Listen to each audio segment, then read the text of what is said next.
DocTalk is brought to you by USMARC Animal Health, the science of healthier animals.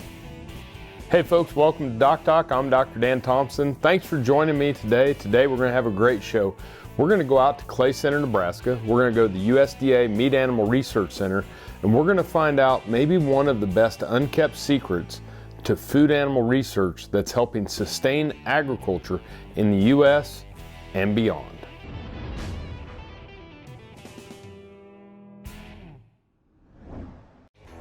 Closed captioning is brought to you by Profusion Drench for beef cattle, a no prescription, no needle supplement. To learn more, go to zenpro.com. Hey folks, welcome to DocTalk. I'm Dr. Dan Thomson. Thanks for joining me today. Today we're going to go out and visit our friends at the USDA Meat Animal Research Center in Clay Center, Nebraska. But before we do, I want to tell you a little bit about the hat I'm wearing here. Proud Iowa State alum, Jeff Ryan sent it to me from Cresco, Iowa. Two guys farming, and he's guy number 2. And I look on their business card, and one of my favorite things it says is here, Two Guys Farming Inc., feeding the world because Mayo Clinic was already doing brain surgery. Thanks, Jeff, for all you do. Thanks for everybody in agriculture. But let's go out to the Meat Animal Research Center, where we're going to meet up with Dr. Mark Boggess, who is the director of the center. Dr. Thomson, thank you for the opportunity today to show you a little around the center a little bit and to provide a little background here. So this is the U.S. Meat Animal Research Center. It's the largest meat animal research center of its kind in the world. We have about 8,000 mother cows that calve here. We have a 6,400 head feedlot. We have about 2,000 ewes that we do a lot of sheep research with, of course, and then we have about 20 litters of baby pigs a week, so 12,000 or so head a year. So we have a lot going on, and of course it's busy all the time. This time of year we're getting ready for calving, like most of the cow-calf operations in the Midwest, and we're processing a few cows today, and we've got some industry experts here today as well, helping us out and providing some further learning opportunities. So this location, the Meat Animal Research Center, was the Navy ammunition depot for World War II. And that originally was 48,000 acres and produced a lot of the armaments for the military effort, torpedoes and all kinds of heavy bombs and rockets, and including the big shells that the USS Iowa or Wisconsin would have thrown a long ways, right? So there was some serious industrial ammunition being developed here. Now we have about 34,000 of those original 48,000 acres that we farm and ranch on. About 24,000 of that is dry land, warm and cool season pastures. And then the rest of that is irrigated pasture and forages, annual crops, corn, soybeans, a little bit of wheat, all kinds of things. We have a contemporary rotation like anybody, and we have a big farming operation. About 56 pivots here, covers a large portion of that. We also have a major watershed on the location that we deal with and we use for some research, but a very interesting location. And a lot of mud this time of year, so we always got to be cognizant of animal care and well-being and how we take care of pastures and paddocks and feed. And we do a lot of research here. That's why we're here. We do a lot of research around genetics, genomics, nutrition, reproductive physiology. We have one of the top meat quality, meat safety groups in the world here.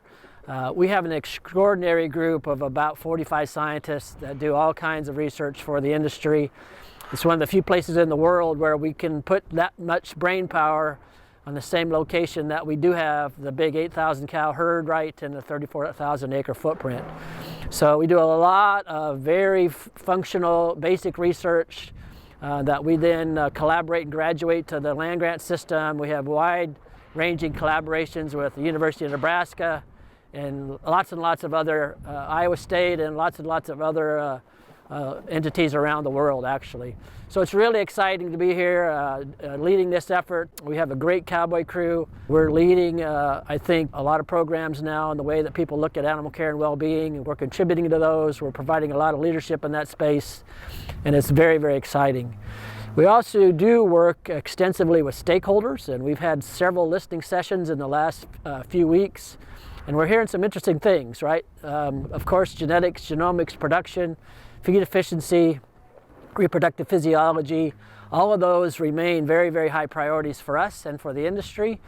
now we're hearing things about what's our carbon footprint and how sustainable are we and how do we better package those discussions and how do we provide arguments to some of the counter arguments about alternative proteins and about land management and sustainability and carbon sequestration, environmental impact, ecosystem services. Those are all the new buzzwords that are swirling around the industry, things that we're hearing and that we're listening to, and we're looking now for opportunity to grow our programs and maybe to be a larger contributor to some of those very high industry priorities as well.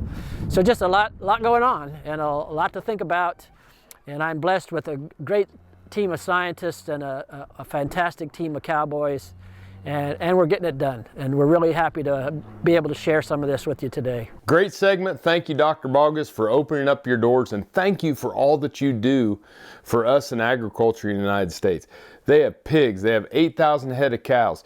They have cattle on feed, 38,000 acres of research, whether it's pastures, crops, ranching, farming, sustainability.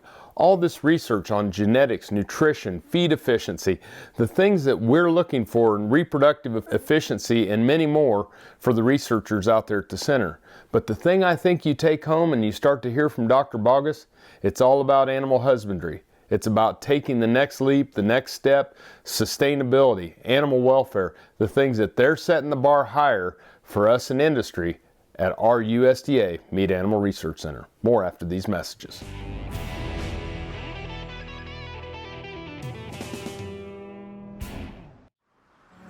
As dependable as the sunrise, in dairy parlors, open pastures, on ranches and feed yards across America. A place where reputation is more than a name, where the science of healthier animals is a way of life. It's the responsibility that drives who we are and what we do. Every decision, every day. It's your livelihood and our responsibility. ValleyVet.com is your one-stop shop for your every animal need, from prescription meds, vaccines, equipment, and more for the ranch to the show ring. Shop ValleyVet.com for fast shipping and great prices. Valley Vet Supply. Hey folks, welcome back to DocTalk. We're going to head back out to Clay Center. This time we're going to meet up with Katie. Katie is one of the herdsmen that works there at the Meat Animal Research Center at Clay Center, and she's going to take us into one of their pole barns and their working facility. Dr. Dan, I'd like to show you some of our highlights of our pole shed of 73 that we're really proud of. When we have to bring a heifer in to pull a calf or get a calf on her, we bring her up the alleyway, blood box. We can walk them up or we can do horseback. It's set up for either way. You don't have to get in with the animal at any time if you are not comfortable with it. If the animal's a little spooky or you're just not comfortable getting in with them, you can always do all this from the outside too. You bring the animal in and they always come to this corner. And so we set it up so this is our pole stall alleyway. And they come right up here. Most of the time we don't have to close a gate. They walk right in and they're already in the pole stall before we get here. And you can walk them down the alley. When they get past this point, you can quickly swing this gate and close it off. That way they can't come back up the alleyway. You're not in a tight situation. If she is spinning around doing if she won't go over here, we can go around to the other gate.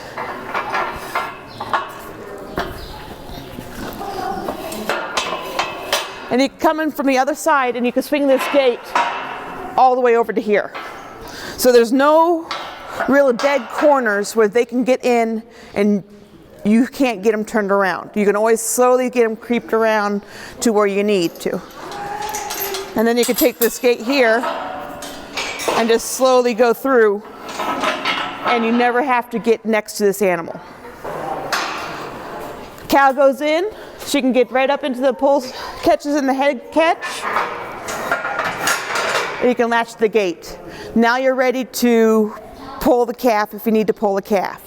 If you're just getting her in for milking wise, and if she's a taller heifer, we have different size heights of gates here. We have, since this barn has first time mamas, as well as second timers and older cows, we always have short cows, we have tall cows, we have every size.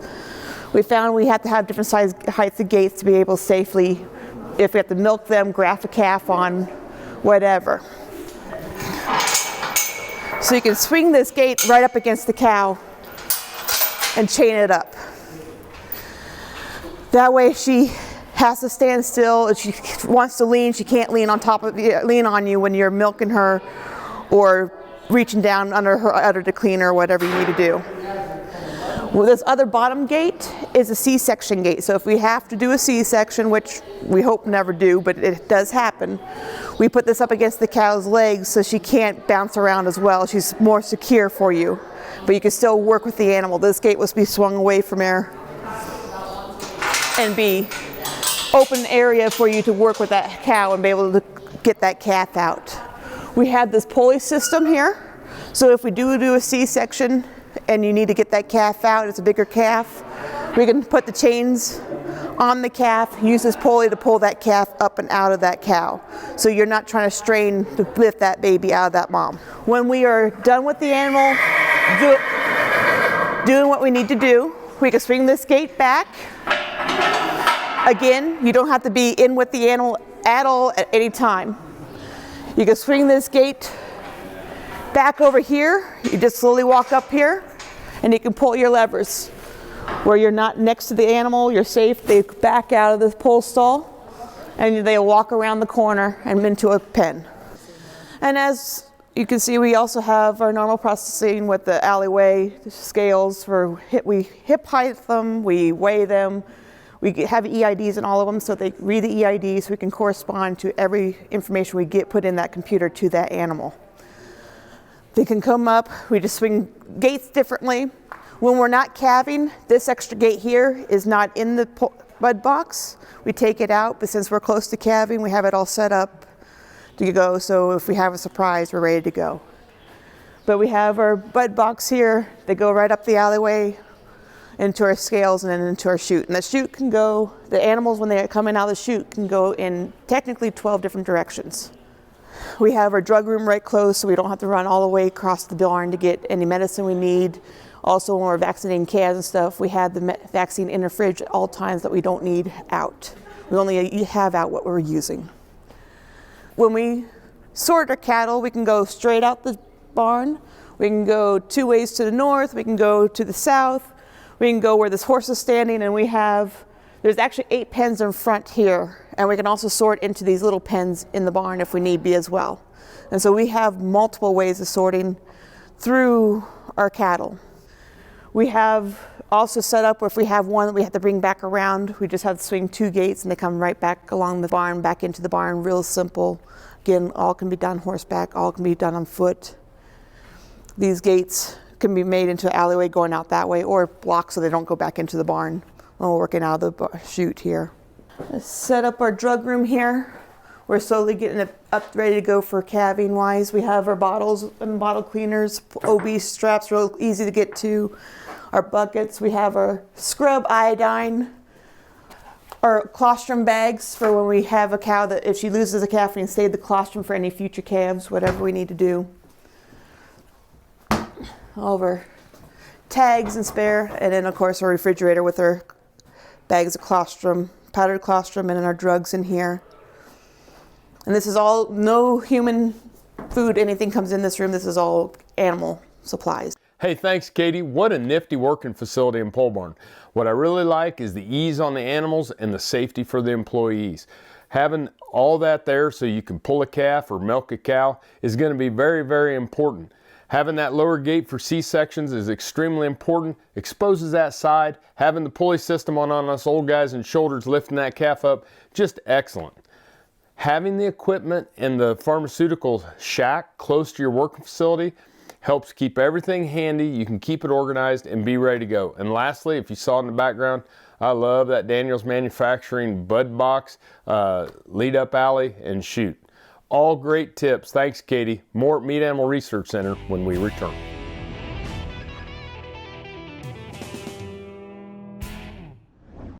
Producers know stress costs money. It puts their cattle at greater risk of illness and can be a substantial drain on animal performance. That's why ZenPro developed ProFusion Drench for beef cattle. Formulated with Zimpro's patented trace mineral technology, ProFusion Drench is a no-script, no-needle performance supplement proven to rapidly replenish essential nutrients lost during times of stress. For optimal results, use ProFusion Drench with Zimpro Performance Minerals in feed as part of a complete nutrition program. To learn more, go to zinpro.com. ValleyVet.com is your one-stop shop for your every animal need, from prescription meds, vaccines, equipment, and more for the ranch to the show ring. Shop ValleyVet.com for fast shipping and great prices. Valley Vet Supply. Hey folks, welcome back to DocTalk. We're going to head back out to Clay Center, Nebraska. South Central Nebraska is just beautiful. We're going to meet up with Chad Engel. He's the manager. He's a friend. He's a colleague. He's going to talk to us about what they're doing with cattle handling and animal welfare at the Meat Animal Research Center in Clay Center. Really just thank you for the opportunity, Dr. Dan, to showcase what we do here at Clay Center and some of the training that we do out here and the efforts we make to get better at what we do every day and make the jobs easier of our animal caretakers and stockmen and do a better job for our livestock every day. That's kind of our objective. When you work at a research facility like this, we handle the animals a lot, quite a bit more frequently than we would in the industry at a regular commercial ranch or feed yard because of the different requirements and samples and data we're collecting out here all the time for our scientists. So animal handling is always important. It's probably just as much or maybe even more so at a research facility like this. So what we try to do is bring in the experts like Dr. Kip and Ted Howard and help us get better. Give our managers and our employees the tools they need to be more successful every day, to make their lives easier, to make their jobs safer, to make our research more successful. That's our objectives every day. I'm extremely proud of this barn. We call this facility Pole Shed 73, and I know Katie was talking with you all earlier about what she does here and the facilities that we designed with Dr. Kip's help. The amount of people that we need to do our cattle working on a given day is significantly less than it was 10 years ago. The number of accidents we have are down, the whole overall disposition of our cattle, and really our entire approach to how we do it has evolved. I was at a meeting 11, 12 years ago where I had the opportunity to listen to Dr. Kip and his team speak, and all I walked away from there thinking was, that's what we need. That's the step we need to take. I need to get these guys on our team. And it's been a really fun evolution, and I'm extremely proud. The better we get at it, the more we do it. The more we do it, the better we get at it. And we have the inertia now and the momentum now that we have made a change, and it's fun to see. And our guys have taken a hold of it. And I would put our crew up against any ranch, any feed yard, anywhere on their ability to read cattle, handle cattle, do it safely, do it efficiently. I don't know of another place that works the same animals as often as we do. You know, you can take a set of cattle, work them once, and you can make quite a few mistakes. But if you've got to work those cattle maybe every 3 weeks for 6 months, you can't make any mistakes. And our guys know that, and I tip my hat to them because they are the lifeblood of this place. You know, we've all been through a pandemic where the whole world's been shaken upside down. These guys have come to work every day. They have done it just the way we did it before this started, and we're all in debt to them. They do a difficult job, a challenging job, but they do it at a very high level, and I'm really proud to associate with them, and I think everybody that has stake in this place would be too. It's pretty clear that the public has more and more interest of where their food comes from. There's a need for us to have greater transparency about how we produce that food for them and how we care for these animals.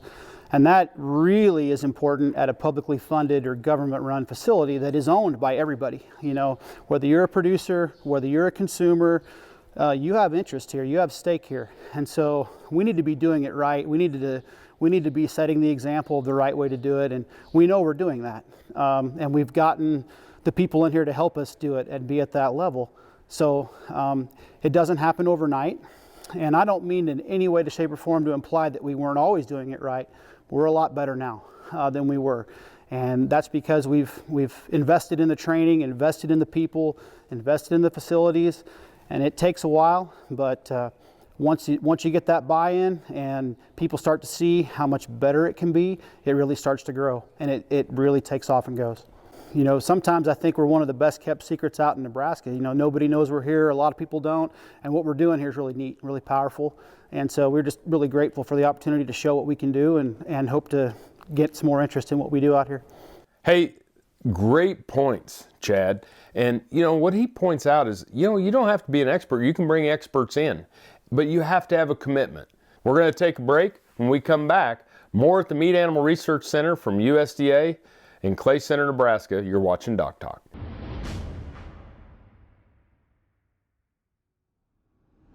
ValleyVet.com is your one-stop shop for your every animal need, from prescription meds, vaccines, equipment, and more for the ranch to the show ring. Shop ValleyVet.com for fast shipping and great prices. Valley Vet Supply. Hey folks, let's beam up and move out west. We're going to head back to the Meat Animal Research Center in Clay Center, Nebraska, where we're going to meet up with Chad Engel, and we're going to meet with one of their new herdsmen, Tatum Dickman. And Tatum is going to talk to us about being a new herdsman in pole shed number 12. I'd like you guys to get an opportunity to visit with one of our new managers. Tatum did an internship with us, and then she's worked out here for a little over a year, has been promoted through our ranks relatively quickly, and she'll be running a large calving area for us and breeding area for us here this spring. And I'm really anxious for you guys to get to visit with her about her perspective on the training we provide in our facilities and how she feels about working here and her safety every day. Hi, my name is Tatum Dickman. I've worked here a little over a year now. 73 is definitely my favorite pole shed out here, because even when I was night calving, I always felt safe with all the gates that you're able to swing in. I was always able to be horseback, and personally I feel more safe on my horse's back than on foot. Here at the Research Center, I'm the manager of Pole Shed 12, and at Pole Shed 12 we run the GPE herd, which is the breeds that represent the United States. At that pole shed we have 2 rounds of calving year in the spring and then in the fall, and we also do 2 rounds of AI each year in the spring and in the fall. This past year is actually our last year of AIing the fall herd, so pretty excited to really focus down on the spring herd. But we also handle all of the grazing needs of the cattle, facility updates, fixing fence, anything and everything that it takes to have a manageable cow herd. That's what I do every day. Here on our second day of the cattle handling clinic that we're having here, which Ted and Dr. Kip come usually once or twice a year to help us. It's great to have them give the fundamental tools to us, because even like the reading the cow, both on foot, which Dr. Kip is excellent at, or on horse, which Ted is phenomenal at, it's helpful to me to realize like how small of a movement it takes to move like the whole herd of cattle. Even looking at a single eye of a cow can move the whole thing. And then it's exciting to me to be able to just put my horse's foot one place and then the whole herd moves. And it's things that I hadn't realized in the past, even though I have an extensive background in cattle working. It's just how refined your movements can be. Having these trainings is vital to this operation. It gives us fundamental tools for each of us to grow and learn on, and better cattle handling skills. And this facility in particular helps us grow, because not only is it more safe for each person to use because of all the gates, but it's always evolving, as well as the other facilities on the Research Center. Exciting in the last year that I've seen that each pole shed is getting better and better and more safe for each handler to be at, and it is exciting to see what is going to happen in the next 10 years, because even this facility is fairly new. So we're really looking forward to seeing how each place really grows to make every place as good as this one. All right, Dr. Thomson, thank you again for your time today and for your interest in learning more about USMARC and the work we do here. Of course, we can only offer a little sliver of the overall view of the program, and we'd be happy to answer questions or entertain additional inquiries. You can always contact us directly, and we definitely have a website on the USDA ARS, Agricultural Research Service web pages. So we're easy to find. We do give tours. We got to survive the COVID period here and the pandemic, but we welcome tours. We provide tours to stakeholders and industry groups year-round, university groups, judging teams, all kinds of things. So come and see us, learn more about what we do, and thanks again for taking some time to learn more about us today. We really appreciate it. Hey, thanks to Dr. Boggess, Katie, Chad, and Tatum at the USDA Meat Animal Research Center. Fall calving or spring calving. A special thanks to Production Animal Consultation, Dr. Kip, Dr. Tom, Ted Howard. You know, it's just such a great testament of how industry working together with government or working together with a research facility to show how acclimation and animal handling should be set at a very, very high level. And there's no place like the Meat Animal Research Center on this planet. Go to their webpage and see the research. It's amazing to hear how they're integrating cattle handling practices and cattle acclimation to improve research outcomes, to improve animal health, to improve employee safety by increasing the trust between an animal and people.